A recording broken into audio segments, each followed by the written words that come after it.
could it be? For me, your man, Louie T. Welcome to this Louie T Network exclusive week number 11.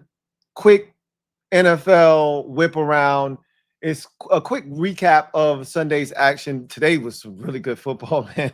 I really enjoyed it. And normally this is something I would get to do on my podcast on Mondays when I would go slate skating, but not able to do that right now with the podcast kind of being in the shop. So wanted to just jump on real quick and kind of talk about some of the fun things that I watched today around the National Football League. So I just do a quick run around the NFL and talk about every one of these games real quick and some, big talking points for me as I watch these games. So we start over in Madrid, Commanders, Dolphins. Dolphins get the win 16-13. Really not much to see here between the two teams. Both were 3-win teams going into the game. Dolphins do win this one in overtime. I really don't have much for you on this game. I've talked about it enough on various shows. Ultimately, these were two teams that are going to end up. One of them is probably going to end up in the top 10 with the draft pick more likely than not. The winner of this game, you felt like could win another game or two down the road, end up right outside of the top 10. That's more so less what this game was about, is draft positioning. Dolphins win the game, end up with their fourth win of the season, and both teams will see their bye now. And again, Commanders at 3-8. I don't know if they win another game this season, so we'll see what happens. But maybe they will get Jaden Daniels and company back after the bye, and we'll see if this team plays a lot better football and is able to snap this losing streak. But right now, they are one of the worst teams in football at 3-8. You get to the 1 o'clock slate of games, and Steelers-Bengals. This was a rematch of the Thursday night game that we saw the Bengals win. Joe Flacco's second game, first at home. Shootout. Bengals won that game. Thrilling football game. This one started off fast. Both teams scoring very early in the game. Matter of fact, I think both teams scored on opening possession. Then after that, the Steelers kind of took control of this football game. Ultimately win 34-12. But the real storyline here, Aaron Rodgers, wrist injury, got injured, did not finish this game. Mason Rudolph came in relief and helped. This defense was dominant today. But Jamar Chase got into it with Jalen Ramsey. Ramsey was ejected from the game. But he accused Jamar Chase of spitting on him, which is why he went crazy. Chase didn't have his helmet on. It was a mess. But ultimately, the Steelers dominated this game, and their defense was the driving force behind that with Rodgers going down. Now the question is asked, how serious and significant is the Rodgers wrist injury? Is it something that's going to keep him out for an extended period of time? Is it just sore? What's the deal with that? Because this isn't a good team to begin with, right? This isn't a team. I don't think they're going to win the division. I've talked about this already. Even though the Ravens had their struggles today on the road at Cleveland, I still think the Ravens are the best team in that division. And so it feels like the Steelers are a placeholder, but they were able to win this game. And now you just await the news of Aaron Rodgers, because you're not going to go but so far with Mason Rudolph as your quarterback. So big win for the Steelers as they continue to keep the Ravens at arm's length. But eventually the rubber will meet the road with that situation. They have the Ravens twice more. So eventually they're going to have to play the Ravens, and that's when we'll find out who is actually going to win that division. But Steelers get it done, and they run their record to 6-4 on the season. This was not a surprise to me. The Jags dominated the Chargers. I actually wanted to pick the Jags on my weekly pick 'em pool sheet. I didn't have the gravitas to do it. I should have picked them, though, because I felt like this is one of those letdown spots for the Chargers. I never trust the Chargers, and it's because of weeks like this, right, where you want to buy in, you want to believe in the Chargers. They dominate the Steelers on Sunday Night Football. That's the lasting image you have in your head of this Chargers football team. But you always know in the back of your mind, this is possible with this Chargers team.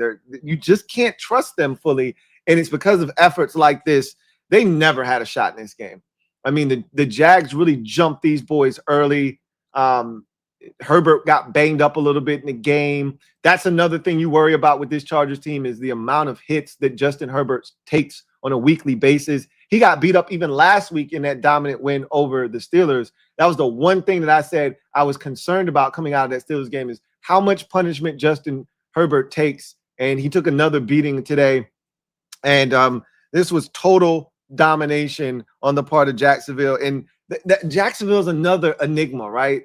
They've had opportunities to win some games very close against Seattle. The really close loss that they probably should have won early in the season against Cincinnati. They had the one they pulled out against Kansas City, but they've also had games where you look at it and you say, you have to find a way to win that game, and they didn't.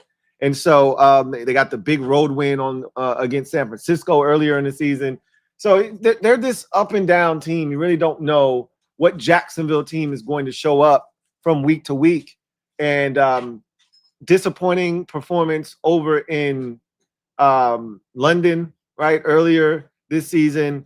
You just don't know what Jacksonville team is going to show up. But the one that was impressive early this season, I really like Liam Cohen, their head coach. I just think the energy that he brings, the vibe that he creates, the trust and the confidence that he has instilled in Trevor Lawrence, even though Lawrence has been, again, an enigma, spotty play, etc. I think there's something there with Jacksonville, and that's a very interesting team. This was a dominant performance. And the Chargers, I'm always left wondering, are they for real? Is this a mirage? And it's weeks like this that make me think, are you even a playoff team? Do you even belong as one of the 7 teams in the AFC? All of a sudden, the AFC is becoming hyper competitive. And I'm looking at them and I'm saying, are you even one of the best 7 teams? The answer is probably yes, they are.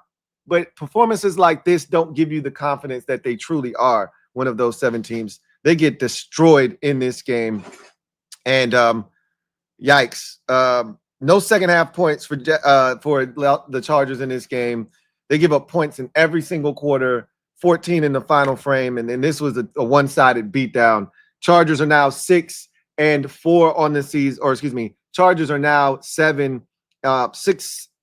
Chargers are 7-3 on the season. I believe they had their bye already. Meanwhile, the Jags are 6-4 on the season. So big win for Jacksonville as they try to stay somewhat connected to the Indianapolis Colts in that AFC South division. Bucks and Bills. Wow. I knew this game was going to be a shootout. I predicted that going in, and it did not disappoint. But the Bucks need their stuff back on offense. It's way too much Sean Tucker today. He played well, accounted for multiple touchdowns.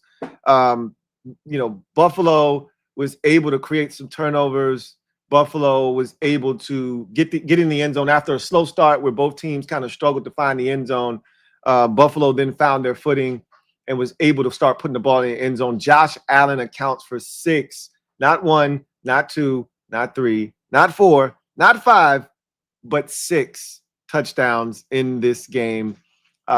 He was spectacular. And after a rough week last week on the road versus Miami, in a game in which he did not play well, turned it over way too many times, he rebounded with an MVP caliber performance, had to remind everyone of why he is the reigning NFL MVP. The Bills are a team that can score with the best of them. They're down one of their best targets, and Dalton Kincaid. Other guys stepped up, including an old friend, Gabe Davis, back in Buffalo. Had some big catches in this game, but ultimately this was about Josh Allen and his ability to show resilience after a rough week last week against Miami. Go home, get a win against a quality Bucs opponent. If you're Tampa Bay, you just need some more stuff back. You didn't get that big Emeka Egbuka performance that you've come accustomed to. No one else was really able to pick up the slack at the receiver position. You're missing too many quality guys on the offensive side. No Bucky Irvin, no Mike Evans, no Chris Godwin. It's going to catch up with you eventually, and it did this week. At the end of the day, the Bucs are still a good football team, but not good enough to go on the road and beat a quality opponent like Buffalo with the current state of the roster. The same thing we saw for them against Detroit, right? Just didn't have enough on the road against a quality opponent with all these guys down. You're going to have to get some of these guys healthy, and that'll give you a chance to compete on the road against some of these upper tier, upper crust opponents. But it just wasn't meant to be. Josh Allen, monster day. Bills get the win.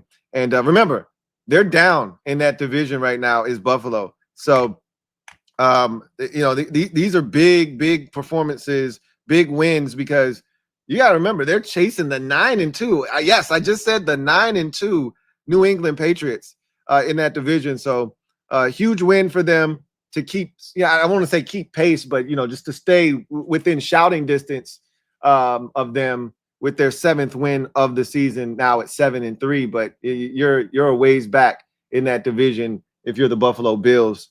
I think they're 7-3. Let me double check that real quick. Matter of fact, let me just pull it up on my screen so I don't have to keep doing this. Let's see where we at. Yeah, this should do it right here. All right. Matter of fact, might even have an even easier way. No, all right, this will do just fine.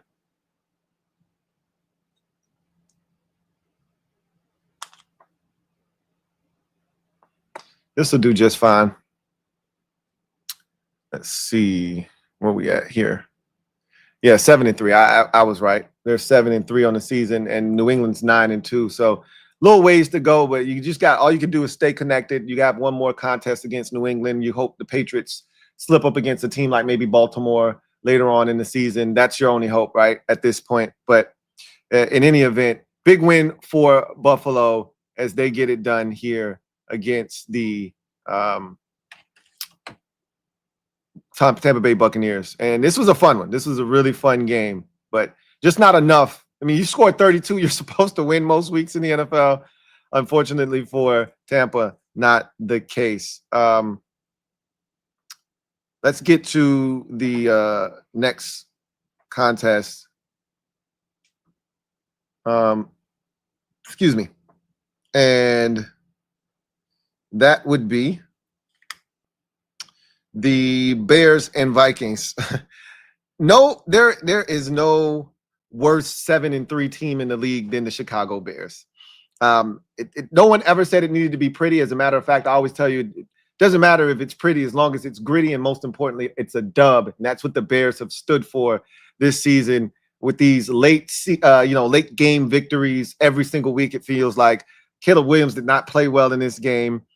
He was shaking his head. As a matter of fact, as they walked off the field, he was shaking his head because they didn't even let him throw the football on the final possession of the game as they got into field goal range. Ben Johnson took the ball out of his hands because Caleb Williams was just not very good in this game. 16 of 32, 193 yards, no touchdowns, no interceptions, barely 50% completion percentage.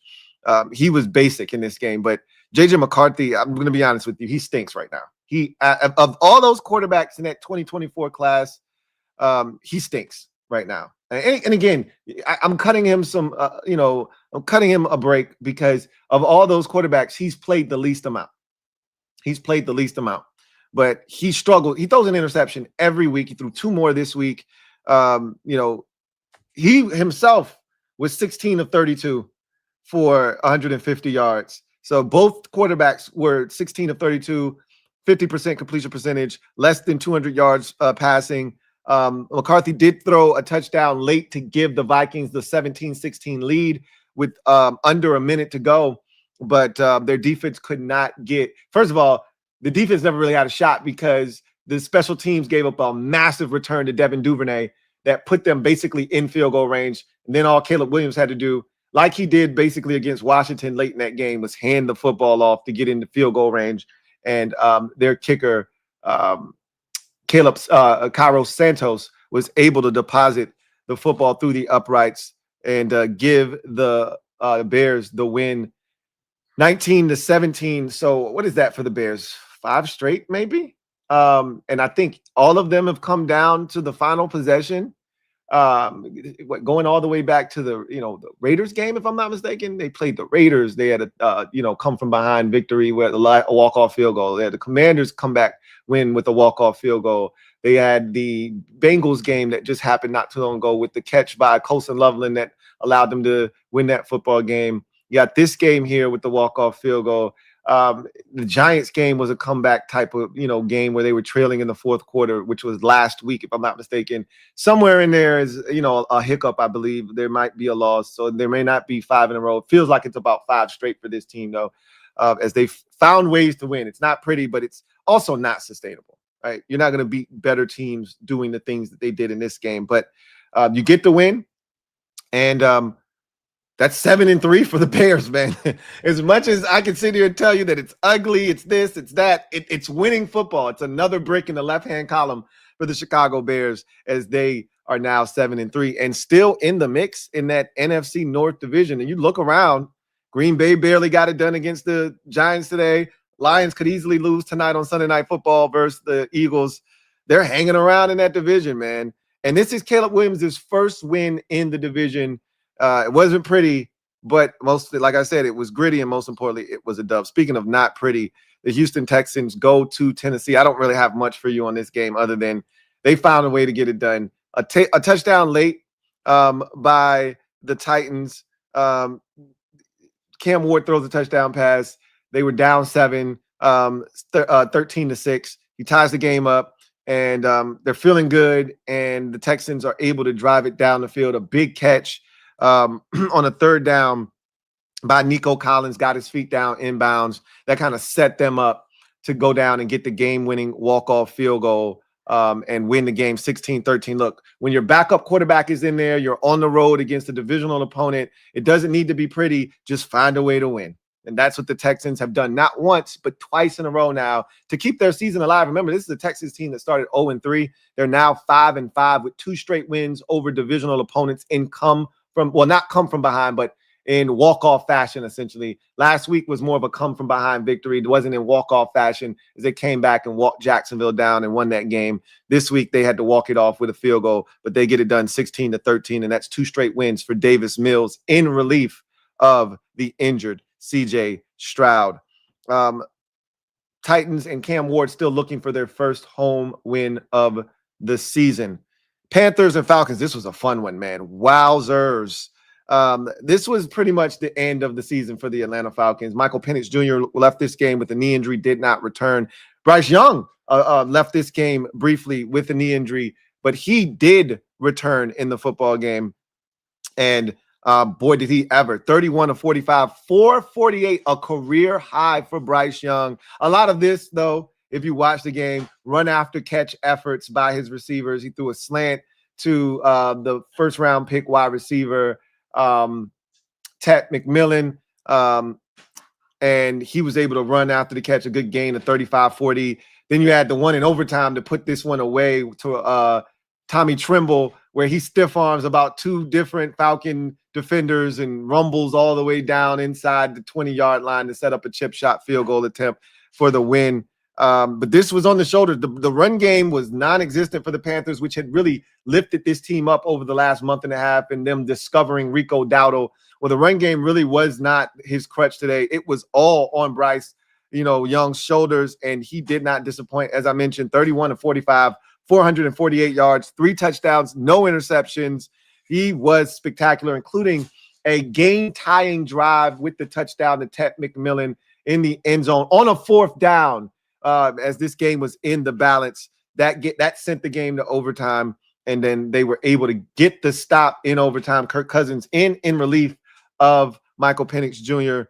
Was not able to lead this team to victory. Penix was actually playing well, 13 of 16 for 175 yards before the injury. Cousins came in 6 of 14, 48 yards, stunk up the joint, and wasn't able to help this team. Remember, this was a Falcons team that led this game, if I'm not mistaken, like 21-6, I believe the score was. Let's see. The score was 21-7. 21-7. And that's when Michael Penix Jr. got hurt, got banged up, and then they never really were the same after that. But big win for Carolina, man. Big statement win on the road. Now 6-5 and just a half game back of the Buccaneers, who are 6-4 in the NFC South Division with their loss to Buffalo today. So Panthers just trailing by a half game in the South after going on the road and beating the Falcons. Now getting the season sweep over the Falcons for the first time I think I saw since 2013 or something along those lines. Yikes. So exercising a little bit of demons there, getting the sweep of the Falcons. Big win, huge game for Tet. I think he went over 100 in this game. Tet, 8 catches, 130 yards, 2 touchdowns, one of which was the game-tying touchdown. Xavier Legette with a big touchdown grab, back corner of the end zone, 4 catches, 83 yards. So that young core at the receiver position starting to mesh and gel together. Jalen Coker is another young receiver that's playing good football. He had a great 2-point conversion catch that helped them get to a point to tie the game up. So this was a really, that was that was to take the lead. That Tet touchdown was to take the lead. The 2-point conversion by Coker made it a 3-point game at 27-24. And then the Falcons went down the field, tied the game up with a field goal. And then it went to overtime and the Panthers were able to prevail. What a football game that was. Giants, Packers. What more can I say about the New York Giants? They compete like hell every single game. They're in it. Jameis Winston played, but in typical Jameis Winston fashion, he throws a pick at the most inopportune time. They're driving to try and tie this game up. Maybe they go for 2 in the win. Who knows? But we'll never know because Jameis, who actually played really well today, throws an interception in the end zone to thwart any type of comeback attempt by the Giants, who were leading this game for much of the fourth quarter before the Packers were able to seize control of this football game late. Jordan Love was very, very he was very average in this game. 13 of 23 for 174 yards. He was throwing shit up. A number of these, like there's a 3rd down catch to Savion Williams, where he just throws the bitch up in the air. Just like, hey, Savion, bail me out, bro. And Savion Williams comes down with the football. Typical Jordan Love shit. Seriously. You love him when it works. You don't when it doesn't. But it worked today. And the 2 touchdown passes with the no interceptions was huge for them as they find a way to get it done. The Giants are a scary team. They battle every week. They play solid defense. The offense is what holds them back on a weekly basis. They were solid offensively today. They just didn't do enough, and they couldn't make enough plays in this game when it mattered the most. Nice game from the 2 running backs, though. 38 carries, 142 yards and 35 carries, 132 yards between the 2 backs. Singletary with 2 touchdowns. They ran really hard to Tyrone Tracy and Devin Singletary, but it just wasn't enough in this football game as they lose to the Packers 27-20. Packers 6-3-1. Remember, the Bears are 7-3. Packers are 6-3-1. And the Lions are 6-3 and pending a game in Philadelphia tonight to see who will lead this division after 11 weeks of football. Will the Bears be in sole possession of first place, or will they be joined by the Detroit Lions? Things are really heating up in this division. The Packers could not afford to lose this game, and they don't. Micah Parsons stays undefeated in his NFL career against the New York Giants. He had the final sack of the game, forcing a fumble of Jameis Winston to preserve the victory. Seahawks at Rams. What a crazy game this was. Rams get the win 21-19. They are now in sole possession of first place in the NFC West at 8-2. Seahawks dropped to 7-3. Sam Darnold played like Sam Darnold of old. 4 interceptions in this game, was absolutely abysmal for basically 3.5 quarters. Came to life at the very end, gave them a shot. This was a game that was 21-12, like 5 minutes to go in the fourth quarter. And Darnold all of a sudden comes alive, starts to, get in the zone, takes them down the field. They score a touchdown. They cut it to a 2-point game at 21-19. The defense gets a big stop. Darnold, but the punter for the I got to call his name because it was one of the best punts I've ever seen in my life. Obviously, some luck is involved in it, but still. this punt was by Ethan Evans. This shit checks up at the 2, and then it goes out of bounds at the half-yard line without touching the pylon. Like, are you kidding me? This is with the game on the line, mind you. And so they have the Seahawks have to go basically 70 yards, probably more like 60 yards with one timeout and about 40. I think it was about, no, it was a minute 50 when they got the football back. So it was about a minute 45 when they got the stop. It was more than minute 50 when they got the stop. So probably about a minute 45, we'll call it. But they were at their own half-yard line, and it just took them so long to move the ball down the field. But they finally got it to about the 45 maybe with a chance. 60, it was like a 63-yard field goal, 61, something like that. Jason Myers missed, but this was more about defense. Both teams played really good defense. Seahawks, you got to play excellent defense to only give up 21 points when your quarterback throws 4 interceptions in a game. And, I mean, these were some serious interceptions he was throwing, like giving up some tremendous field position. And their defense just kept stepping up. And that's why they were even in this game, right? But this is what I will say about Sam Darnold. He showed that mental toughness that you have to have when you're having a terrible game, but he can't beat the Rams for whatever reason. He plays his worst games. You recall last year, he killed it for the Vikings, but that playoff game was atrocious versus the Rams last year. He is, I think I saw a stat today, he is 0-4 versus the Rams in his career. And in the last 2 years, he's 0-4 versus the Rams, and he's like 21-6 against the rest of the league or something like that.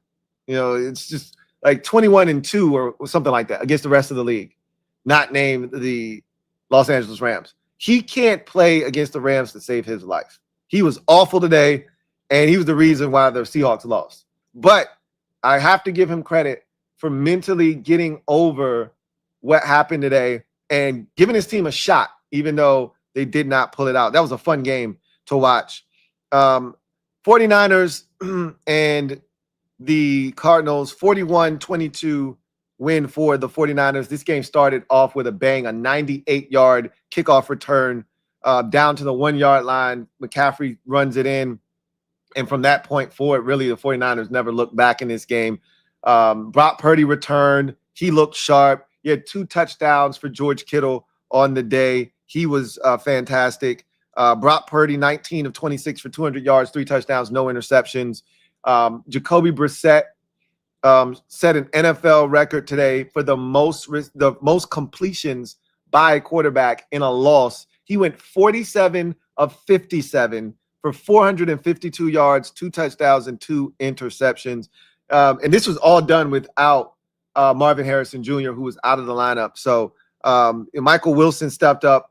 Massive day for him. Trey McBride, massive day for him.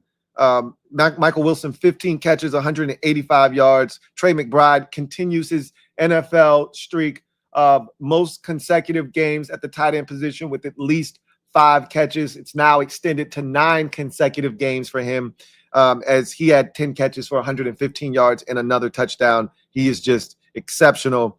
But all of that for naught as they get blown out in this game, 41-22. 49ers quietly are 7-4, a team that no one is really checking for in the NFC. You should be, however, because they are a dangerous team and they're starting to get healthy at the right time. They got Kittle back, got Brock Purdy back today. They got Ricky Pearsall back today. You can see the connection between Brock Purdy and George Kittle immediately. This is a very, very dangerous team, and they're only getting healthier now. No one's talking about the 49ers, but this is the team you got to look out for. They're now 7-4, and they're right there. They split the season series with the Rams. All right, those 2 games are done. They already have gone to Seattle and beaten the Seahawks. So don't sleep on this 49ers team. They've now swept the season series from Arizona.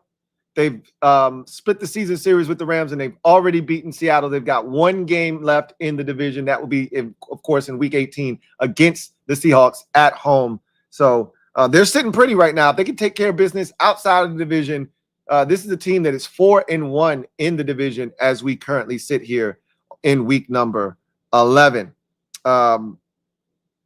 Ravens, Browns, 23-16 win for the Ravens. This was an ugly, sloppy game. Lamar Jackson was sacked a gajillion times.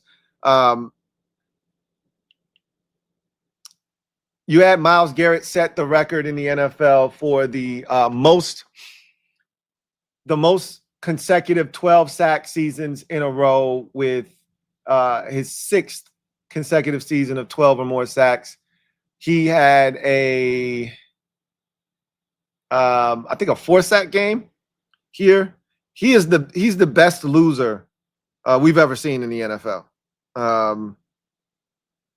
4 sacks in this game. They were the weirdest sacks too. They were like Lamar Jackson rollouts, and Lamar's posting up like he's got all day to throw, and here comes Myles Garrett from the backside sacking him a bunch of times. But the Ravens always struggle in Cleveland. Remember, they lost to the Cleveland Browns in Cleveland last year, so this is not new for them. They always struggle with these Browns in Cleveland. So it seems like everybody in that division struggles when they go to Cleveland. It's not an easy place to play. They're always good defensively. The weather's always trash. And so it's going to be cold. It's going to be, a tough environment. It might be wet. It could be windy. You just never know. And it seems like everybody goes there and has to fight for their life. The Bengals struggle there every year. The Ravens struggle there every year. And the Steelers, remember, they lost to the Browns last year in the snow on a Thursday night in Cleveland. So just every team in that division seems to go there and have trouble with Cleveland. But you just got to find a way to beat them. And that's what Baltimore did. It wasn't pretty. It was gritty, and it was a dub. Lamar Jackson was not his sharpest in this game. 14 of 25, 193 yards and 2 interceptions, no touchdowns. He looked awful in this game, as a matter of fact. Took a bunch of sacks, was sacked 5 times. As I told you, 4 of them by Myles Garrett. But ultimately, Derrick Henry had a big run late. And then on a 4th down, it was a crazy play. So it's 4th down. The Ravens have struggled in short yardage all season long. And so they look like they got Mark Andrews under center to do the tush push. They've got everybody lined up in tight. And the Browns think they're going to do a tush push. Andrews gets the snap, comes out of the tush push. They get 2 guys to escort him as blockers. And he gets out of there. And Mark Andrews, I've never seen him run this fast before, takes off with the football and runs for about a 35-yard touchdown. It was a gorgeous use of the tush push, kind of making it look a lot different as the Eagles-Lions game gets off to a start with 2 drops. One defensive pass breakup and a drop by Dallas Goedert. Now you got a 3rd and 10 to start this game off. But ultimately, Derrick Henry's big run, 59-yarder, that set up points. And then Mark Andrews' 35-yard touchdown run was the difference in the game. But this was about Shedeur Sanders getting in the game. As much as we want to talk about Baltimore getting back to 500 for the first time this season since they were 1-1, this is about Shedeur Sanders getting an opportunity to play in the second half. In the first half, you had an injury. You had an injury to Dillon Gabriel. He hit his head, and he wasn't able to play in the second half. So Dillon Gabriel out. Shedeur Sanders comes into the game. Big catch by A.J. Brown on the first 3rd down of the game. Of course, I told you they're going to get him the football tonight. There's no way he's not going to have at least 6 catches tonight. This is what the Eagles do. They hear the noise. Now they're going to force feed A.J. the football tonight. He should have a big night tonight. And again, this is not a good Lions defense either. So 3 straight passes to start this game. I'm not surprised. 4 straight passes now, right? Not surprised at all. Hurts lobs it to Saquon out of the backfield. Incomplete, they say. He caught it, but they're saying he didn't get his 2 feet in bounds. Let's see. It's a flag on the play. Holding offense, so it wouldn't have mattered anyway. But Shedeur gets in, right? And it's a disaster. He gets in the game. Shedeur Sanders gets in, and it is an immediate disaster right out of the gate. He's sacked a bunch of times. He's under duress. He throws an interception. He has an intentional grounding. He almost throws another interception to Kyle Hamilton. It's rough. It was a rough go of it. He's 4 of 16 for 47 yards in this game. He was awful. But when the game was on the line at the very end, he saved his best for last. He throws a strike over the middle of the football field to Harold Fannin Jr. He throws a ball to Jerry Jeudy on a third down. Jeudy makes a guy miss, is then able to get the first down. Then he throws a football up into the corner of the end zone. I want to say it was to Malachi Corley. Should have been a touchdown. Beautiful football, kind of back shoulder-ish.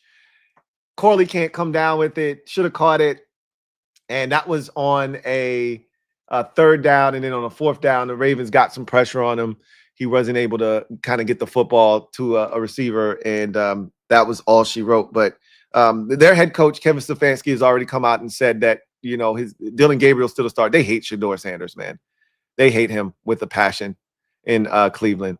And so they've already said that he is Dylan Gabriel is going to be the starter. I get it. I mean, Shedeur had a shot. He needed to find a way to win this game in order to instill confidence in the coaching staff that, hey, you guys can play me, because it was a rough showing. It really was. But ultimately, he didn't get it done, and he didn't look good. And for all the Shedeur Sanders haters, they're going to take this and run with it.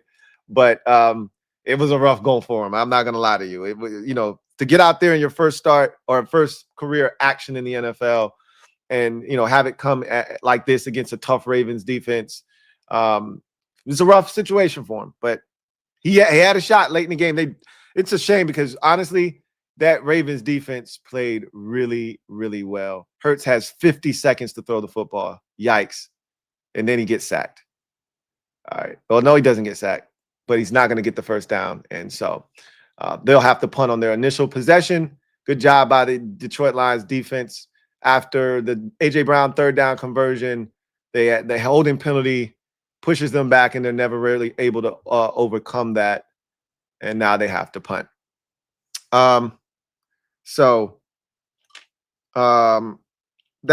That play by the Ravens on the fake tush push touchdown, that shit was beautiful. That was as beautiful a call as you will see in a tush push situation.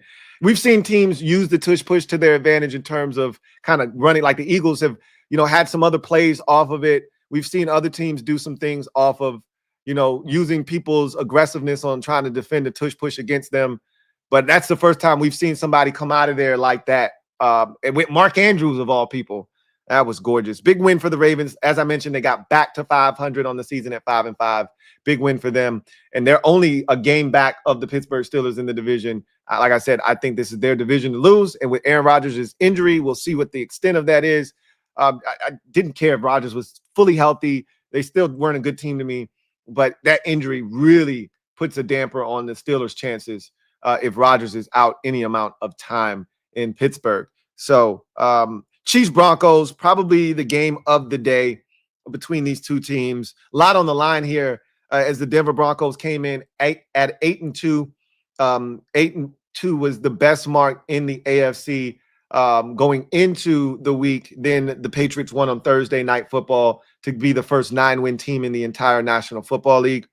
And the Broncos look to join them. But not only did the Broncos look to join them for the best record in the National Football League, they also look to create massive separation within the division. With the Chargers loss earlier in the day to the Jacksonville Jaguars, you beat the Kansas City Chiefs. We know the Raiders aren't anywhere close.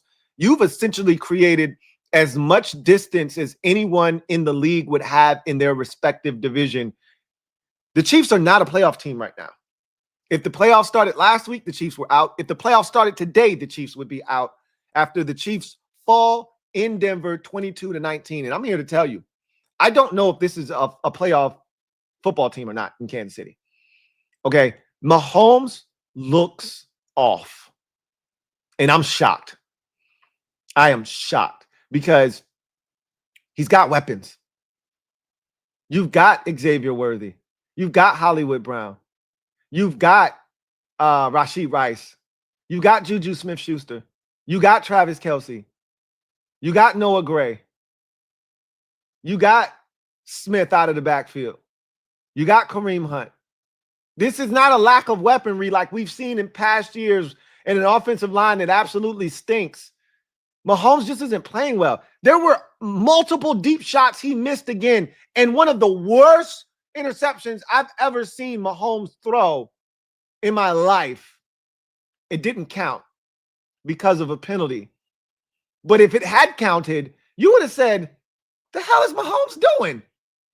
That looked like some Blake Bortles, think of the worst quarterback you can think of that was like a top pick in the draft that didn't pan out, that ended up being a bust. Think of that guy and one of the worst interceptions you've ever seen that guy throw, and then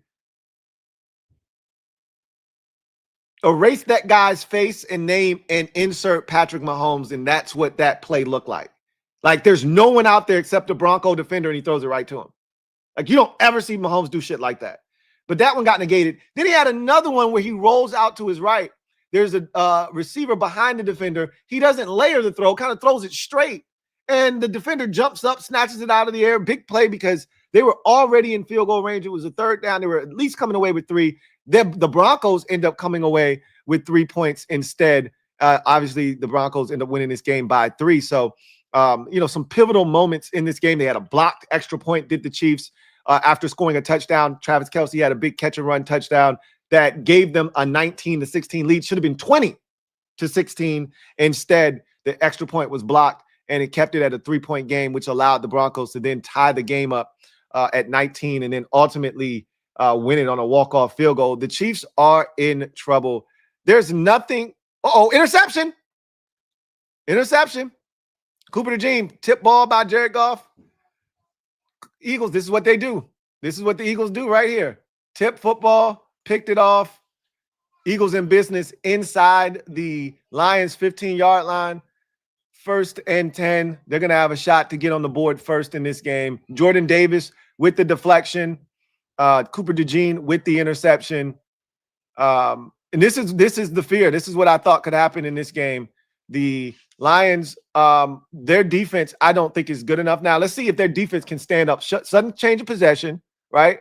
Sudden change of possession. And now you're back. You don't have a lot of grass to defend here. Cooper DeJean gets tackled at the 12-yard line. 1st and 10 from the 12. Can you keep the Eagles out of the end zone?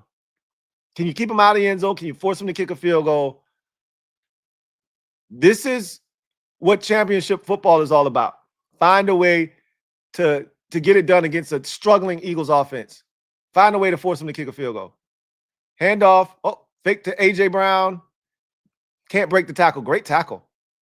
Great tackle. So Broncos drive down late. Big throw from Bo Nix to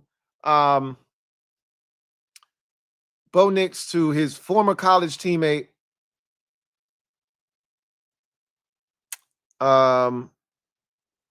Troy Franklin for 35 yards. That was a huge play. That set him up basically in the field goal range. Handoff to Saquon. No avail. And now it's going to be 3rd and long. So here's a big play early in this game for the Detroit Lions. Can you find a way to force them to kick a field goal? If you could force them to kick a field goal, that's a big win for you if you're Detroit. Huge win.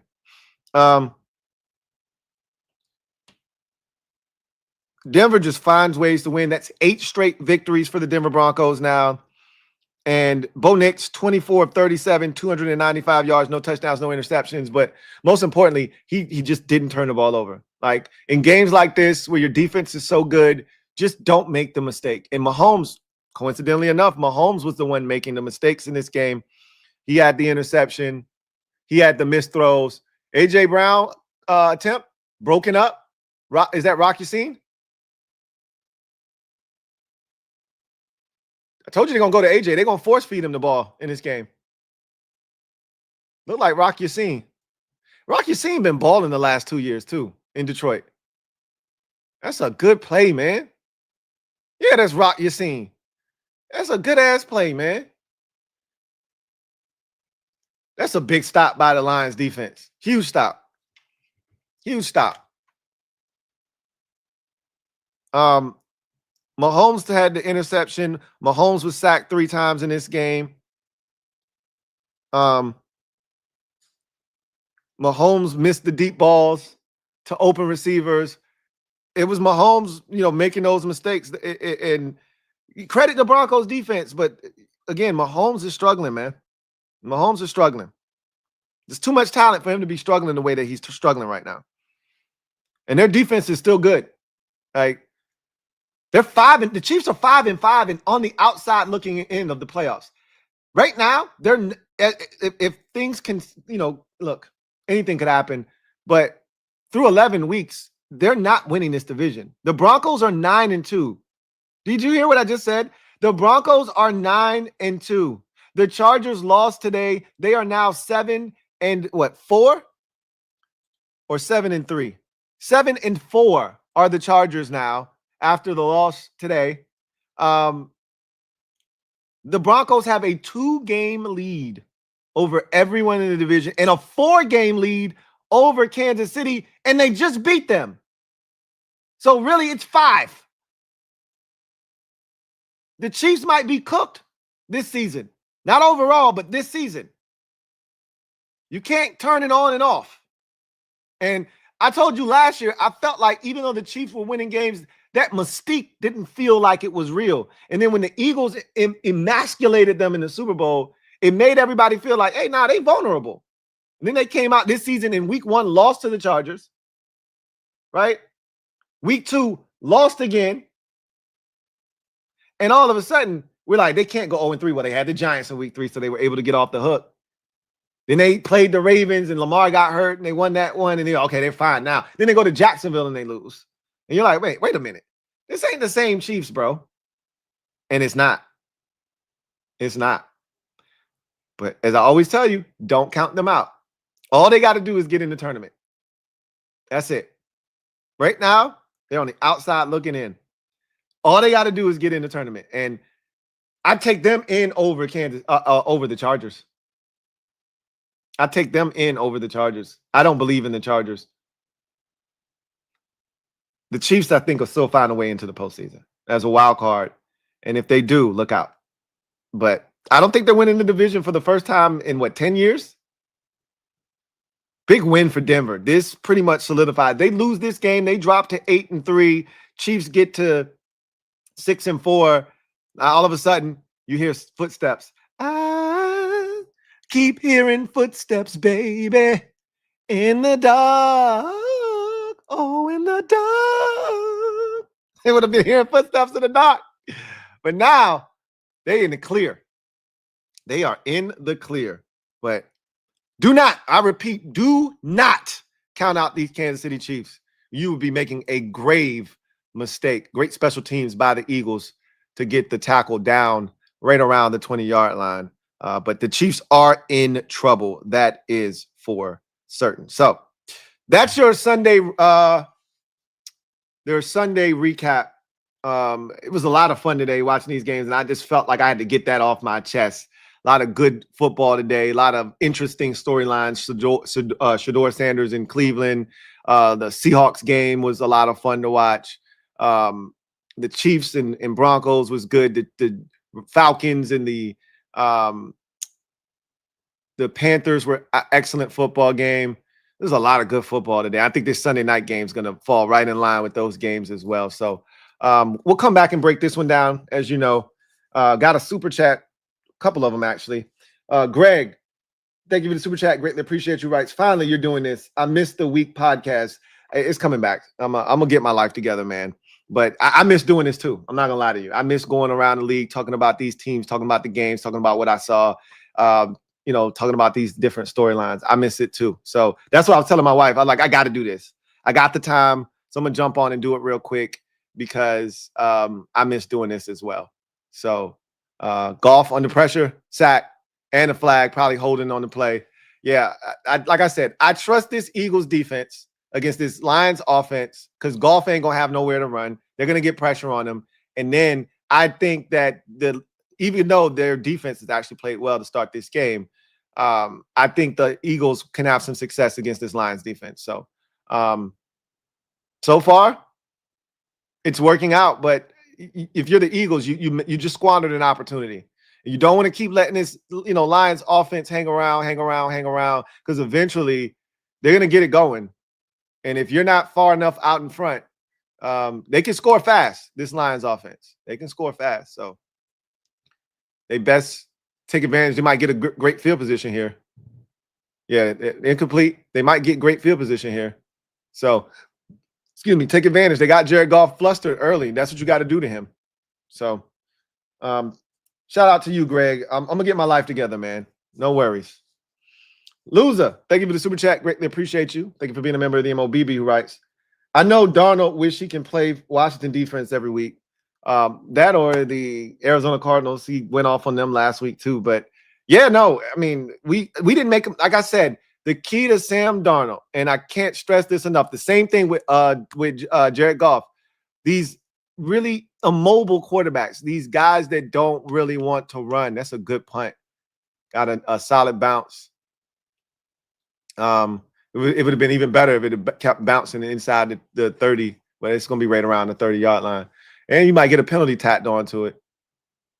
So that's a really good punt. That really flipped the field position. Holding on the Eagles, that's going to back them up another 10 yards. So probably they're going to start this drive at the 20. That's a really good punt. Gibson, he was kicking himself because he knew he should have caught that football.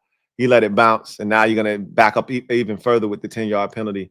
But Darnold is a quarterback similar to Goff and these immobile quarterbacks that you got to get their feet moving. That's why he was so bad today. His feet never got settled in that pocket. He was jumping around. He had a jump throw interception today.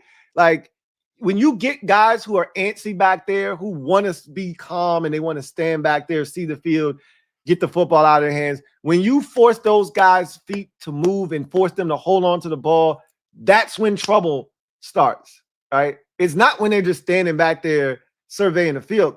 They're surgical when they get to do that. Goff is surgical when you let him stand back there and do that. Darnold is surgical when you stand back there and let him do that. I said, you got to force him to move his feet. We never really truly did. The one time we forced him to move his feet, what'd he do? Throw an interception against us. You got to make him move his feet. The Rams constantly had him running out of the pocket, reshuffling his feet, trying to find somewhere to set up shop. He was never comfortable, and that led to inaccurate throws that were picked off. He was awful today. Awful. But the Rams are that good up front. So, yeah, it was that, again, that was a fun one. That was a fun game to watch, especially seeing how that Seahawks defense, that's a good defense, man. My goodness. That is such a good Seahawks defense. They're well coached. They're so disciplined. The stops they got late in that game to give them a chance with all the turnovers. What? And then I'm watching Emmanuel Forbes. I ain't gonna front, man. He playing good football, man. He playing some good football. Oh my God. Yeah.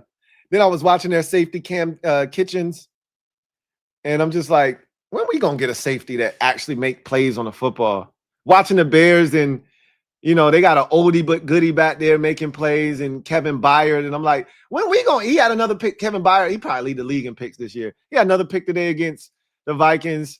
Hey, when we gonna get us a safety that make plays on the football? I'm sick of this, man. Sick of it. Anyway, I digress. You guys have a good one. Enjoy this football game. I will be back at the conclusion of this game to break it all down. This looks like it's got the makings of a really good football game. 3-0 Eagles lead. Lions defense playing some football, though. So are the Eagles. This could be another defensive struggle if we aren't careful. Saquon's got the edge here. All right.